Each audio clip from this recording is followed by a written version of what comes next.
You're doing me a personal favor, Debbie. Then I can know who you are. Good morning. Good morning. Let's see. Did I do it? Now. There I am. Hi. Good morning. You look wonderful. Oh, it's so good to see you. I missed you. Yay. Another one of my favorite people's come here. Did you just join Gilchrist, Debbie, recently? I just joined last week. Were you on the training Friday that I did? The Jewish training? I was. Wonderful. And it was wonderful. It was a great training. I really enjoyed it. I actually learned a lot. Good. That is the goal. And I am so grateful for your kind words. Thank you. Morning, everyone. Good Hi, morning. Brandon. Good morning. Hello, hello. I see the link went out this morning at 8 a.m. So I apologize. I thought I sent an email at the same time saying I never saw it go out to the Oh, okay. Gilchrist at wide Okay. because I was looking for it Friday. Did it come out on Friday? I thought we sent didn't one see it out Friday and we sent one out the morning of. Oh, I never saw it Friday, Okay. but I saw it this morning. So Okay. Well, good to see you. And I'm so excited that you're presenting today. good morning. Thank you. I And wasn't so excited, but thank you. And you recorded a video, right? And I recorded this video so many months ago that I almost feel like we could just start again because it was like in the midst of the pandemic and, you know, everyone was so huddled in. I feel like life has emerged, I guess, similar to what's going on outside, to the spring. Like, you know, the tulips are coming up and the daffodils. Yeah. That's how I'm feeling. All right. I do have it queued up for you if we want to use it. But I think if it's a good idea to show it because Okay. I think people connect with a video, you know? Yeah, yeah. And you know, if things start to surge again and you know, I think Michigan, the hospitals are full. So You know, I hope we're not too far behind with Michigan. Michael, what do you hear from your clinical world? I don't know. You know, my husband's at Hopkins, so it's always, Right, you know, we're doomed from all of his epidemiology colleagues. right. So I don't know. I get both ends of the spectrum. So yeah. Mhm. Michael, is your husband, you said he's an epidemiologist or yeah, he does environmental stuff. He does mainly prenatal exposures to different chemicals. Okay. But he, you know, he's at the School of Public Health, so he knows people who do COVID stuff. That was going to be my next question. Yeah. My wife is So- on faculty there. Oh, Yeah, really? it's I didn't really. know. Yep. Who's your wife? Tamaki Kobayashi. Okay, I'm gonna write this down. Write it down. So, What a small world, Wayman, right? very small world. They call it Cool. Smalltimore. It's like a play on Baltimore. But Exactly. That's what they always say in small. Pikesville, Smaltimore. Exactly. Right, Debbie? Yes, they do. I learned that term when I came to Gilchrist from the Jewish Advisory Board. I grew up Jewish. I never even heard it, but I learned it in Gilchrist, you know? Smaltimore. So it is 8:31, and we're going to give folks a couple more minutes to log in, and then we can go ahead and get started. We're going to have a hard stop today because at 9 o'clock we have our all-staff meeting. Yes, indeed. It'd be nice if it was the same Zoom. We could just Zoom right in. Yeah. Is it Zoom or is it Teams? It's Zoom for some reason. I was surprised noticed by it was that as Zoom. well. I actually Okay. noticed that it was Zoom and I was surprised because I thought as an organization we did Teams. It might have been because the volunteers don't have a office account. That's So if they correct. want volunteers on just like this one, they do it all on Zoom. Gotcha. That's right, Michael. That's That's probably- my uninformed guess, but that would be my guess is they want volunteers to be able to see it. I'm pretty sure you're correct about that. Morning, everybody. Good morning. Mm, Welcome, welcome. I'm trying to get my visual going here, so hold on. Good morning, General Ed Nolly. What an honor to have you with us. Guilty. There's no better place to be than receiving inspiration on Monday morning from you. Yes. Oh, you set the bar. Yeah, really how about high. that? I think we could add a cup of coffee to the mix. Then we could really say that. Peter, how are you doing, buddy? Good morning, all good. Good. Good morning, Peter. You're one of our illustrious volunteers, correct? I'm a volunteer. All volunteers are illustrious. That's true. I Yes, agree with indeed. that, Yes, you Steve. are. Well said, right? That's one of my favorite parts of this is I actually get to see some of the volunteers. It's so, we're all so in our field. It's nice. Yeah. So it is 8:33, and I think since it's a hard stop this morning, it's probably important for us to go ahead and get started. But I just want to welcome everyone to another Inspirations. Thank you so much for deciding to come on board and start your week off with us together, talking about starting off with the right foot. And I think we're all doing this by being here today. I want to read to you a little bit about this morning, and you saw the quote, "Darkness cannot drive out darkness. Only light can do that," by Martin Luther King Jr. And this morning, Chaya Lasson, RN and leader of the Jewish Hospice program, joins us, and she will share her story with us today. So when life looks and feels so dark and difficult, and there are so many challenges, we have to remember that inside each of us is light. We have to polish off the darkness, the sadness, the difficulties. Our inner self is full of light. Inside each of us is a soul bursting with eternal light and optimism. We have the ability not only to shine the light on ourselves, but also illuminate all those we encounter each day. Chaya has served at Gilchrist as the Gilchrist Jewish Care and Support Program Manager for the last 7 years. She is a member of the Diversity, Equity, and Inclusion Council. She is an educator for the Gilchrist staff on Jewish customs, rituals, and cultural considerations at end of life. Chaya is the liaison to the diverse Jewish community to educate and help dispel myths about hospice and increase support to the Jewish community as they journey through the end of life. She is an active Jewish community member, sharing words of inspiration and hope to all she meets. Most recently, Chaya presented at the National Institute for Jewish Hospice Conference on living to the fullest. So with no further ado, I'm going to go ahead and share my screen. Gallery screen. There we go. Not going up. So put up there. Who's whispering? Yeah. I'm going to ask if we can all put our microphones on mute until the video is over.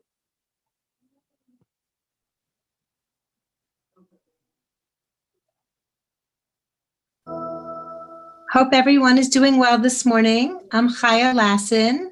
So nice to be here this morning. And I'm the manager of the Gilchrist Jewish Care and Support Program. Thank you for joining us as we start off our week full of inspiration. Recently at Gilchrist, we have launched a Holocaust pilot initiative. And just wanted to let you know that since this has come into my life, I feel like it has been a time of challenge. It has been a time of complications, personally, professionally, with our ransomware. Our whole entire climate just seems to be like fogged up and bogged down.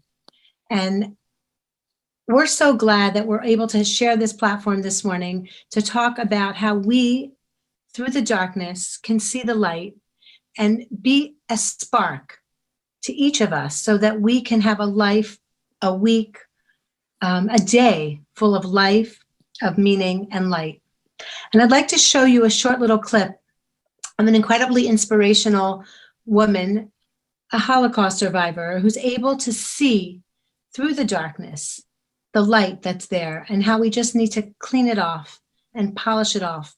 And to remember, my friends, that in each of us is that light and is that spark. Then we rented to get a star. Do you see a kerosene lamp? At that time, they still had kerosene lamps. A kerosene lamp. You did see a kerosene lamp? Yeah. There's the bottom. where you put in the kerosene.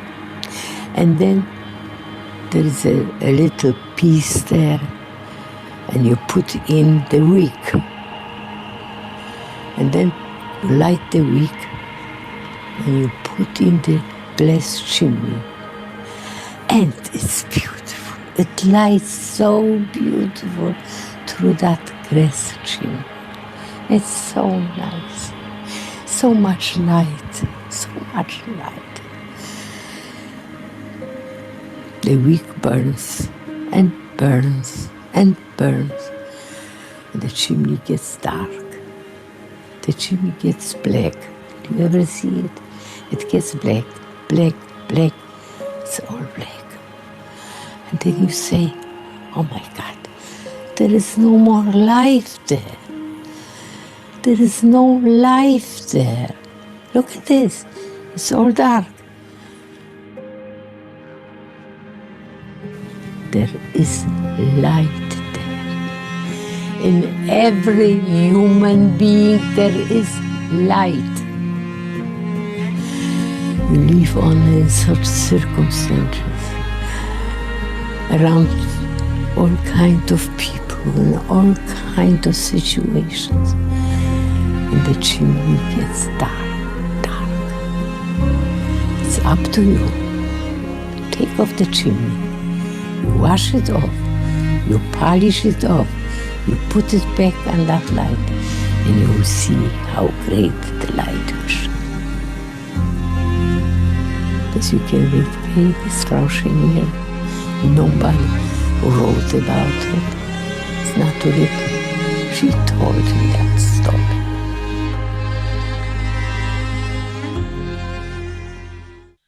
Wow. Each time I see that video, it fills me with that incredible light.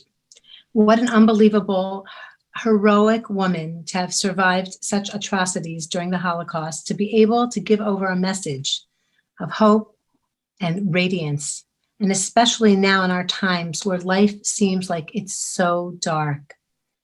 And when we think it just can't get any worse, times are really challenging, whether it's something that is personal, whether it's in our communities, in our climate, our health. There's so much at stake, and we have to remember that in each of us, there is that light. And even though it seems so dark, so challenging, so difficult, each of us has in us the ability to shine, to unlock the greatness, wash off the darkness, polish it up. And from within each of us, our light can shine. And as you go out to do your work today and this week, know that in each of you is that spark. And not only can we shine the light to all that we come in contact with, we can spark to one another. So when one of us is going through a more difficult time, a time of darkness, a time of challenge, we can be the light to ignite their flame. May we all be able to be inspired.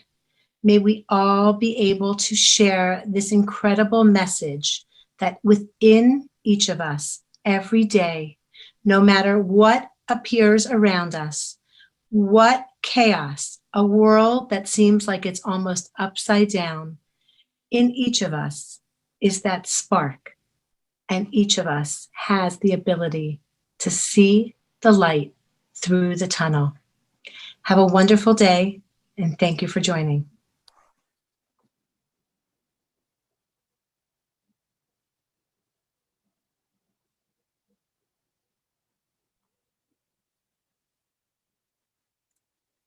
Wow. Wow. Could people see and hear that pretty? Okay, excellent. Wow. So it's pretty impressive that this was filmed probably about 3 months ago, my friends. You know, when there was no sun shining, the flowers weren't coming up. You didn't have the beautiful daffodils and tulips that we have all over. And you know what it looks like in the winter when the trees are so bare it does look so dark, and it looks almost like there's no life, right, around us. And we were amidst a crazy pandemic every day, day in and day out. We're all dealing with it, whether it's professionally, personally, or both, many of us.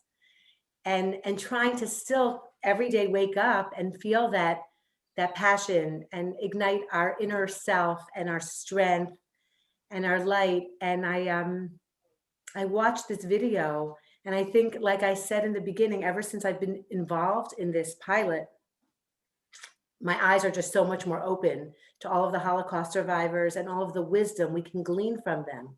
And so I really wanted to share that this morning, that life is challenging, and that's part of life.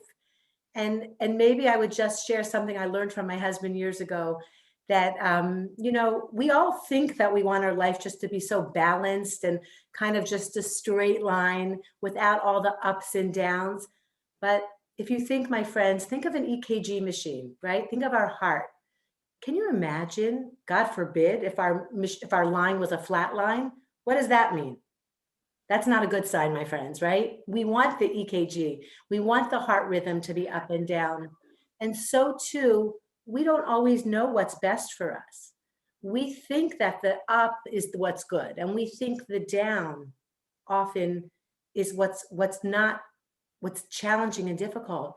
But so many of us have seen that through our downs is how we actually are able to not only go higher and higher and reach our potential and help those around us as well.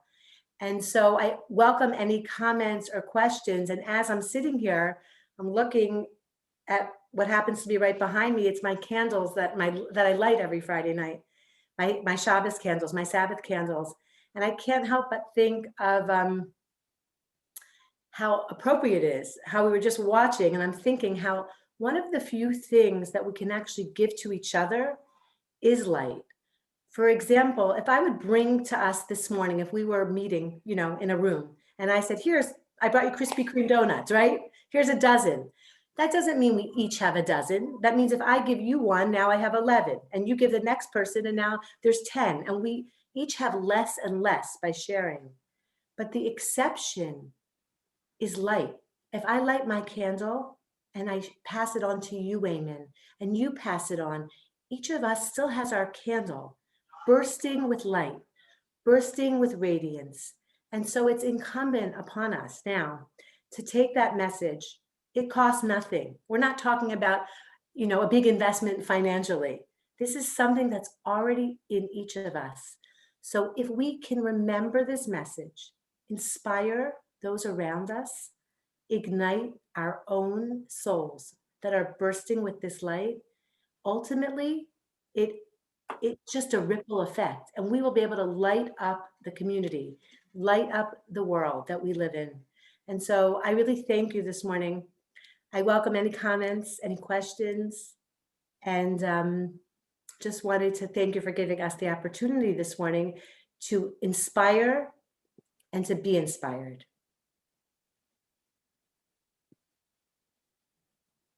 I have a comment.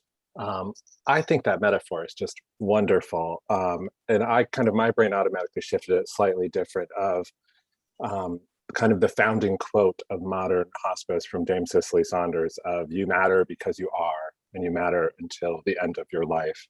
That no matter what's on this outside glass, whatever soot is there, you're still this brilliant light underneath, and recognizing that is what feeds me doing hospice. So I kind of took the metaphor a different way, but it still was just lovely. Thank you, Michael. That is beautiful. I'm glad you tied that in. So appropriate. Chaya, I loved how the video spoke about this beautiful kerosene lamp, and it's so gorgeous, right? It's so inspiring, but there's this impact where it gets kind of darkened a bit more, and then a bit more, and then a bit more, and you can choose to sit in the darkness, or you can pull the chimney off, you can clean it off, and you can enjoy that light again. So I think it speaks to one's resilience, one's fortitude, And yes, times will get dark. That is a part of life. That is a part of our existence. And we can't control if it gets dark or not, but we can control our response to that darkness. And I really got that from the video. But when you gave reference about coming to a meeting and giving Krispy Kremes as opposed to the light, I can't stop but think of a couple years ago, it was one of my first diversity council meetings, and you gave out Hanukkah chocolate. So the Hanukkah coins, the Hanukkah the gal, Hanukkah right? coins, the gal, yes. And my daughter loved it. She got most of those, but yeah, that was awesome, and that was really sweet. So Thank you. Thank you. And, you know, like you referenced this morning, you know, this is part of our life. And this is something that we can pass on to the next generation and to our families and to those that we love, that the darkness is part of the light and the soot's gonna come. However, it's gonna manifest itself. You know, it's not gonna always look like darkness necessarily as we just saw, but it's going to be whatever it is, our personal darkness. It might be psychological, it might be physical, it can be however it presents itself, but it's all part of the light. And we have to, like you said so beautifully, polish it off, clean it out. And sometimes we need to do it for each other. That's a message that we should take also. Sometimes one of us is not able to do it for ourselves. We have to connect. It might be for our family, our patients, for our friends. And sometimes we're the ones that clean out the darkness, and then their light can burst through again. yep. We have about 30 people on today. I'm just gonna look and see if I can find anybody who's raising their hand, or Thank you. sometimes people will do that. But yeah. Any other questions or comments about this beautiful message? I just wanted to say thank you, Kaya. It was so calming and relaxing. And I just like when you said how we can light someone else's light and our light is still shining. So if you think of a candle, yours is still burning no matter how many other ones you light. So it never goes out. So that was really nice. Thank you, Gina. That's our message of hope and inspiration and resilience. Kaya, can you hear me? Hi, Diane. Good morning. Oh, hi. Good morning. I was having trouble. So Kaya, this message is just gorgeous, and the woman, the Holocaust survivor, is gorgeous. And I just think about if she can see the light in others, it's a reminder that any of us can see light. So thank you for that beautiful message. Absolutely. And that's also the message of hope. You know, even when we think it can't get any worse, we're really just about to turn the corner and it's going to be like magnificent, right? Even just think of the morning. Those of you who've had the magnificent opportunity to see the sun rise, right? You go from complete darkness. And I think that's where you actually see the beauty and the splendor, is when you have that contrast. Think of that, right? Complete darkness. And then all of a sudden, why are we so all enthralled with sunrise, right? Do we every hour of the day, we're not looking out at the sun and saying, wow, look at the sun, it's so magnificent. So I think, again, that's our message of inspiration that we can leave with, that it is in our darkest times, that we just have to trust and remember that it's in us and we can ignite it, and it's just a matter of moments. But it's in those moments, those are the moments that are the most challenging. So we have to be there to support one another, and then we can all enjoy and celebrate together. So there you have it. It's the darkness of the night that allows us to appreciate the beauty and brightness of the dawn. Chaya, thank you so much for sharing your time, and everyone on the call today, thank you so much for joining us this morning for Monday Morning Inspirations. Thank you for inspiring us. Take care, everyone. Have a wonderful day. Bye-bye. Thank you.